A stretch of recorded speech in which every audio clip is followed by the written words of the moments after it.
当能量开始恢复了，接下来能做一些什么事情，让我可以更靠近理想的样子呢？我们现在的生活、行为跟信念是自己决定的，还是透过环境无意识中获得的呢？我经常会听到有很多美女说自己很丑，我总是付出100得到30，可能我就是干啥都不行吧。这些信念有一部分是从别人那里来的，还有一部分是我们自己对于事件的解读。一开始可能只是偶尔出现一次，随着不断的重复，它就不再像是一个想法，而是我好像本来就是这样的人。慢慢的，它就会变成我们日常的自我对话，甚至是不自觉对别人说出口的话。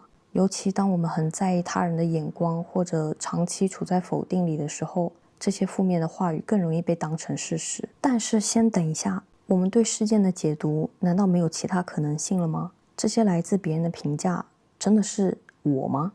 实际上，他人对你的评价只是他通过你这一面镜子看到了他所关注的东西，并且用他的价值观对你进行一个判断。到这里为止，都反映的是讲话人的内心，不是你。作为一面镜子，其实可以不需要太当真，更关注负面的内容不是你的错，大脑就是这样子被设计的。大脑为了节能，会把过往的经验整理成一种记忆模板。当我开始相信我很倒霉，这个模板就会开始影响我看世界的方式。不顺利的事情会被反复重播，那些顺利的时刻很容易就会被忽略。这个时候，大脑会倾向于寻找可以证明这些信念的证据。于是，我越相信自己倒霉，就越容易注意到倒霉的事情。最后，我看到的世界真的会越来越像我相信的样子。它进一步强化了信念，让不符合信念的行动变得越来越困难。大脑不是喜欢找证据吗？那我们就主动准备，给它看一看。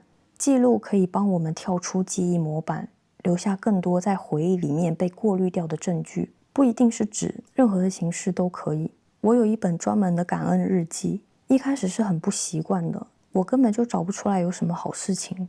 后来我就找了另外一个角度，如果没收一样东西你会觉得不行，那可能就是你已经习惯了，但是其实值得感恩的东西。透过感恩这件事情，可以帮助我们强化正面的想法，正面的想法越多，就会越容易发现值得感激的事情，以此形成正向的循环。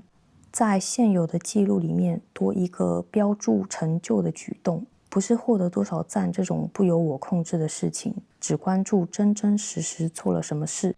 因为单纯的记录只能告诉我发生了什么，但我比较贪心，我想榨干记录的价值。主动标注成就，它可以帮助我修正我正在注意什么。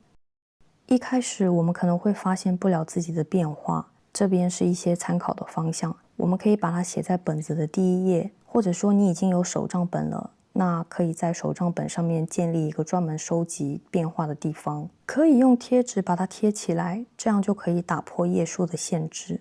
当然，你也可以创造属于自己给大脑看证据的方式。后设认知是一个管理负面想法非常强大的工具。简单来说，就是我们可以意识到我们在想什么。有一个简单的方法可以帮助我们锻炼这个技能，就是问自己，我的下一个想法是什么？然后等着它，等到了，来，下一个想法是什么？就这样循环。透过认出和承认负面的思想，我们就可以有效地应对它们。可以哭着应对，也可以笑着应对，都没有关系，不需要觉得我不应该这样子。我可以，实际上一边抗拒一边去做一些举动，反而是更加消耗的。与此同时，我知道我有新的选择，我现在要不要去做？要不要挑战和重新架构这个信念？当然，我们已经习惯了之前的那一套模式，一下子想要改变，可能会有一点不知所措。可以找一个你心中的榜样，或者问 AI 都可以，看看还有没有其他的解读方式。但光是可以认出想法跟情绪，就已经可以帮助我们找回自主感了。以前你可能很容易就会进入焦虑的回路，但是现在我们有了新的视角，我知道它正在发生，我还可以意识到它，这就是一个非常重要的改变。关于这些行动怎样能更轻松地融入生活，在其他的影片里有更完整的展开。如果你有低能量、非常容易被触发的情况，修复硬件比升级系统，也就是我们现在在做的事情要更优先哦。这就好像 iPhone 3是没有办法去使用现在最新的一些 APP，这就是今天全部的内容，希望对你有一点点帮助。拜拜。